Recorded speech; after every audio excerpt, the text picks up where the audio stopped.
satu yang mereka sadari ketika mereka bisa mengembangkan kualitas, bukan tidak mungkin itu bisa 3 kali atau 5 kali lipat dari yang apa mereka dapatkan di Liga 1.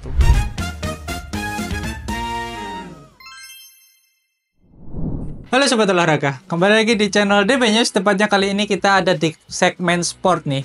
Dan di video kali ini kita akan membahas tentang kenapa sih klub-klub Indonesia ini ketika berlaga di tingkat Asia ya, kompetisi Asia gitu ya, sangat-sangat melempem gitu ya. Karena kita tahu ada Persib, ada Madura, di musim lalu ada PSM dan Bali, itu sama-sama melempem gitu ya hasilnya. Kenapa gitu ya? Nah, sebelum masuk ke videonya, jangan lupa kalian untuk like, komen, dan subscribe channel ini supaya kalian nggak ketinggalan informasi menarik dari dunia olahraga, baik dari dalam negeri maupun mancanegara. Dan di video kali ini kalian akan ditemani oleh saya Alan dan saya Bung Jaka. Nah, kita langsung masuk ke video pembahasannya nih. Kita tahu nih Bung, banyak sekali tim-tim Indonesia yang memang beberapa tahun kebelakang itu berlaga di tingkat Asia gitu ya, entah di ACL 2 ataupun apa yang lalu itu saya lupa namanya. Di kompetisi Asia. Kenapa mereka selalu melempem gitu ya? Menurut Bung Jaka kenapa nih Bung?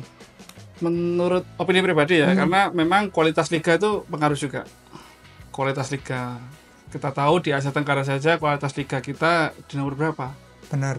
Jauh dari 3 besar.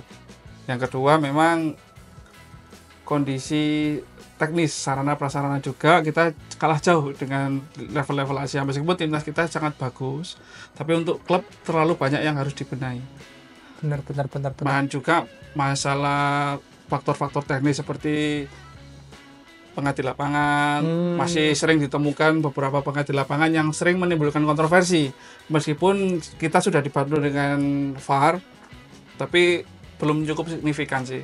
Masih banyak beberapa keputusan yang diambil berdasarkan VAR itu jauh dari kata adil. Benar. Kita tahu liga kita seperti apa, kita tahu liga luar seperti apa. Kita nggak jauh-jauh aja, kita cari perbandingan ke tetangga sebelah. Malaysia itu udah jago, kelasnya jauh. Malaysia liganya JDT, Johor Darul Takdim, itu udah berapa tingkat degree-nya itu. JDT 1, JDT kita ngobrol JDT senior, di mana Jordi Amat main di situ. Benar.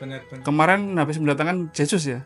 Jesus atau siapa itu? Saya lupa sih. Nah itu Johor Darul Takdim itu senior ada, kelompok usia ada, sampai 4 degree kan mereka. Benar. Bahkan untuk akademinya mereka sudah membangun. Sedangkan kita, akademi kita pun hanya beberapa pemain-pemain yang memang pemain sepak bola profesional pensiun mendirikan akademi. Meskipun ada beberapa yang bagus dan juga ada beberapa yang hanya stagnan di situ-situ aja. Karena dukungan dari pemerintah juga kurang. Benar. Jadi ketika klub kita menghadapi level yang next level, kita juga seperti apa ya? Seperti bahasa Jawanya kelageban kita, seperti keteteran gitu. Jadi ini udah di atas mereka, mulai dari medical mereka, fasilitas training mereka, kita udah tertinggal jauh. Didukung juga peringkat kita juga masih di 130 ya. Benar. Dibandingkan dengan beberapa klub-klub memang mereka sudah bermain di Liga Champions Asia. Benar. Ada seperti kita ngomong Al Hilal atau Al Ahly gitu. Mereka sudah pernah bertemu klub-klub Eropa, jadi mereka sudah tahu perbandingan mereka seperti apa. Benar. Juga beberapa pemain asing yang didatangkan kita itu bukan tipe-tipe pemain asing yang top kelas ya, top tier. Juga kelas D. Bisa kelas E juga. Benar. Tapi meskipun kita sempat mendatangkan Michael Essien ataupun Raja Nainggolan, tapi kan mereka sudah habis masanya. Benar. Bukan di top performance. Jadi itu juga mempengaruhi juga. Dan juga mindset pemain kita, seperti beberapa dibahas di podcast, mindset pemain kita itu mereka bukan mindset pemain profesional, bukan mindset atlet. Jadi mereka mempunyai goals-goalsnya masing-masing. Benar. Asal sudah menjadi pemain profesional, kontrak tetap, punya usaha, selesai. Gak mikir karir kedepannya ya udah gitu. Ya, mereka hanya bermain aman aja. Jadi mereka tidak memikirkan bagaimana untuk diaspora atau pengembangan diri. Dan meskipun beberapa klub sudah mendorong cari klub luar, tapi ya memang pemainnya kayak gitu ya. Dari faktor uang juga pengaruh juga, karena main di luar beberapa pemain kita malah nombok. Benar. Seperti pengalaman Pratama Rahan hanya di gaji berapa itu. Benar, benar. dibandingkan dengan pemain kita yang bermain di klub-klub Persija yang sekian M. Bahkan gaji dari Rafael Strijk itu tidak jauh berbeda dengan gaji pemain lokal kita. Benar, benar. Meskipun Rafael Strijk itu bermain di Pro League lah ya. Pro League ya. Itu liga top tier atas Australia loh, Benar. liga top tier atas Australia. Tapi dengan gaji yang tidak, malah sedikit di bawah pemain-pemain Liga Indonesia. Dan saya juga lihat ya, ngomongin gaji nih. Gaji dari pemain timnas Indonesia ya, Ya. main di Liga Indonesia itu di atas 2M Bung kisarannya. Masing-masing 2 sekian atau ada 3, Itu sekian. menurut saya kalau saya jadi pemain sih ya udah ngapain pergi keluar, Ya. gajinya kecil. Tapi Tetap di Indonesia gitu. tapi satu yang mereka sadari, ketika mereka bisa mengembangkan kualitas, bukan tidak mungkin itu bisa 3 kali atau 5 kali lipat dari yang apa mereka dapatkan di Liga 1. Bener, tapi apa ya, memang mungkin mindset dari orang Indonesia itu Ya. sendiri. Kita tahu sebagai kita lah pribadi, nggak usah ngambil contoh pemain. Kita udah diberi hidup yang sangat layak, mudah gitu ya. Sumber daya kita nggak perlu susah-susah nyari, Ya. semua tersedia gitu. Apalagi kalau ditambah gaji yang gede gitu ya. Ya udah, kita mau cari apa lagi? Mending tetap di Indonesia gitu. Ya. Tapi kan kita harus didorong juga. Bener, Bersyukur itu bagus. Tapi untuk mengupgrade diri juga lebih bagus. bener. Karena kita harus lebih baik dari hari kemarin. Bener. Musuh kita tuh bukan orang lain, tapi musuh kita adalah diri kita sendiri. Untuk harus upgrade lebih baik dan lebih baik lagi. Lah, itu mindset yang belum bisa dilihat di pemain-pemain kita.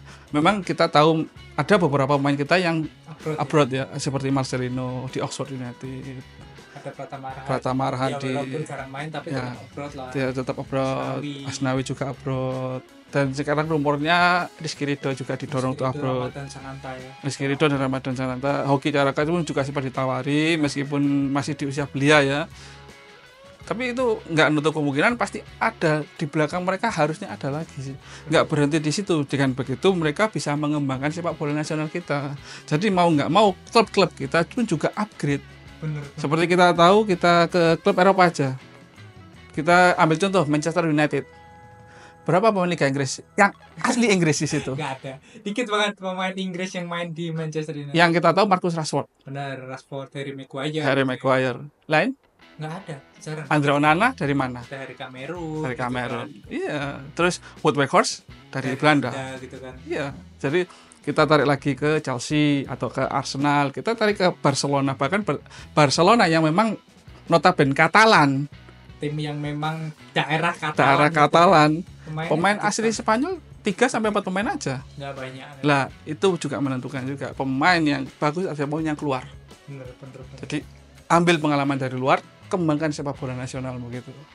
Kembangkan sepak bola nasional, mungkin klubnya nanti bisa ngambil apa pengetahuan dari Bisa, pemain keluar gitu kan. Jadi klubnya ikut meningkat ikut kualitasnya. upgrade juga. Nah, ya, yang tidak kita temui di klub-klub nasional kan ya gitu ya. seperti itu. Tapi saya juga ngeliat nih Bung, kemarin ada fenomena ini, ada, maaf saya sebut merek ya, sebut timnya ya. Jangan pendukungnya marah nanti. Nggak apa-apa, kita objektif aja. Kemarin tuh ada pertandingan antara Persib dan Persija yang sempat jadi big match. Tapi sebelum menghadapi Persija itu Persib melawan, saya lupa di kompetisi Asia itu melawan apa, itu kayak Bung. Dan kata dari pemilik Persib atau Umuh Mukhtar itu bilang, yang penting nanti lawan Persija nggak kalah. Ya udah nyampaikan, yang penting nanti dengan Persija jangan sampai kalah. Dengan Persija jangan sampai kalah ya. Kalau sampai ada apa-apa dengan Persija, bubuk lah. Nah, gimana nih Bung, mindset seperti itu kenapa sih masih ada di Indonesia gitu? Masih mementingkan apa ya? Kompetisi lokalnya gitu ya, melawan rival abadi dibanding untuk upgrade di tingkat Asia gitu.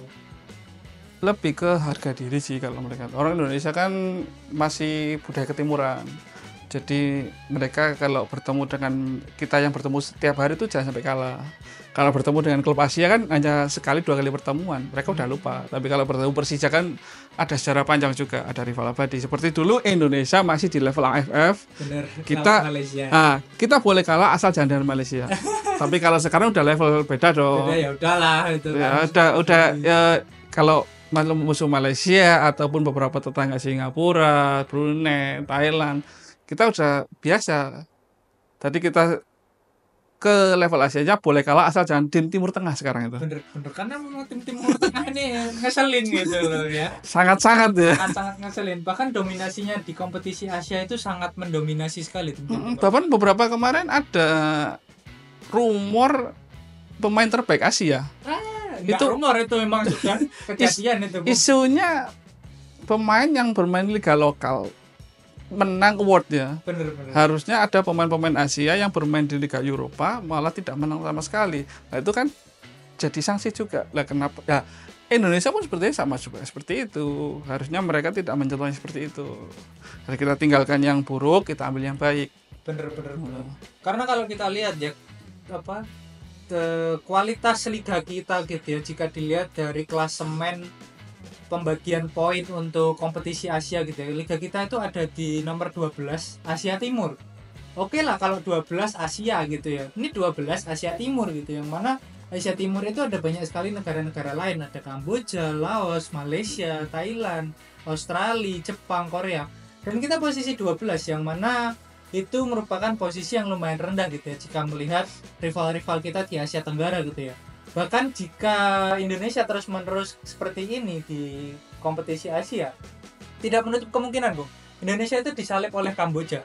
Pasti. Karena kita tahu Liga Kamboja ini semenjak dipegang oleh Jepang, itu jadi bagus banget liganya, dan pemain-pemain Kamboja ini udah mulai abroad, timnya udah mulai berbenah gitu, timnasnya bahkan udah mulai berbenah loh sekarang saya.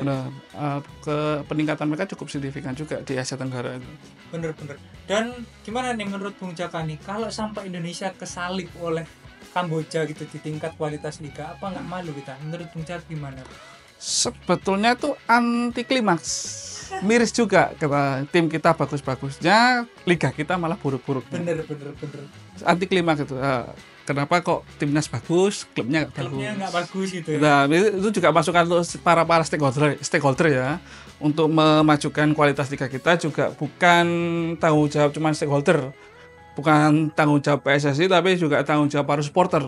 Karena supporter kita boleh dibilang fanatisnya oke, tapi primitifnya juga dikurangi dong. Bener. Jadi tindakan-tindakan seperti vandalisme, terus teror-teror yang nggak perlu itu dikurangi aja. Kita boleh mendukung, tapi jangan berlebihan. Fanatis terhadap bola bagus, tapi jangan fanatis berlebihan, karena berlebihan itu nggak bagus gitu. Tapi jika melihat ya, kalau kita ngelihat ke negara tetangga gitu, kita ada Malaysia yang punya JDT, kita di Thailand ada Buriram, ada Bangkok United, ada BG Patum gitu ya. Itu mereka tim-tim yang memang investasinya di situ sangat jor-joran sekali, Bu. Dan juga jangka panjang itu, jangka panjang gitu ya. Dan di Indonesia nih saya melihat belum ada tim yang memang diinvestasi atau ada investor masuk ke tim tersebut yang memang niatnya jangka panjang dan investasinya besar sekali. Menurut Bung Jaka nih, apa faktor-faktor yang membuat orang-orang ini enggan untuk berinvestasi, padahal untuk berinvestasi ke klub ya, klub sepak bola, padahal kita tahu nih klub sepak bola Indonesia ini memiliki fanatisme tinggi sekali gitu ya. Menurut Bung Jaka kenapa nih, Bung? Kok bisa terjadi kayak gitu? Sebelumnya pernah dibahas di dalam sebuah artikel ya, karena perizinan untuk investasi itu susah di Indonesia. Satu, perizinan, yang kedua mungkin dari segi mafia kita belum bersih sama sekali. Jadi yang harus diberantas juga mafia bola itu juga harus diberantas juga. Jadi ketika ada wacana-wacana kecurangan atau apa, kan kita masih kental dengan seperti itu, pengaturan skor, match fixing atau sepak bola gajah. Itu masih sering kita temui kan di Liga Indonesia. Jadi mungkin investor mau masuk melihat fenomena yang seperti itu, mereka berpikir apakah bisa untuk jangka panjang atau hanya untuk sesaat gitu. Jadi mereka berpikir ulang untuk masuk ke sana, selain dari juga perizinan juga kita yang agak ribet. Benar. Dan saya juga ngelihat fenomena-fenomena di klub-klub Liga Indonesia itu masih banyak sekali pemilik yang masih menunggak gaji ke pemainnya gitu. Ya, betul juga. Itu merupakan hal yang agak kurang gitu ya untuk kualitas liga kita, karena kita tahu tim profesional itu merupakan tim yang sehat secara finansial gitu ya. Kalau sampai hal itu terjadi, menandakan bahwa tim itu tidak sehat dan pasti mempengaruhi dari liga kita gitu ya, teman-teman. Dan kita lihat nih ke depannya masih ada Persib dan Madura United yang masih berlaga di ACL 2 gitu ya. Semoga kita doakan saja semoga mereka terus berbenah lah supaya memperbaiki kualitas liga kita, posisi liga kita di antara negara-negara Asia yang lain gitu ya. Karena kalau nggak dari perwakilan Indonesia, mau dari siapa lagi gitu kan. Benar. Nah, Mungkin itu aja video kali ini. Tuliskan pendapat kalian di kolom komentar ya. Kenapa tim-tim Indonesia ini atau klub Indonesia ini keok gitu ya. Sering keok ketika berlaga di tingkat Asia gitu. Mungkin kalian punya pendapat lain yang tidak kami sebutkan. Dan jika kalian suka nonton video ini, jangan lupa untuk like, komen, dan subscribe channel ini supaya kalian nggak ketinggalan informasi menarik dari dalam negeri maupun mancanegara. Saya Alan pamit undur diri. Saya juga Bung Jaka juga undur diri. Salam Olahraga.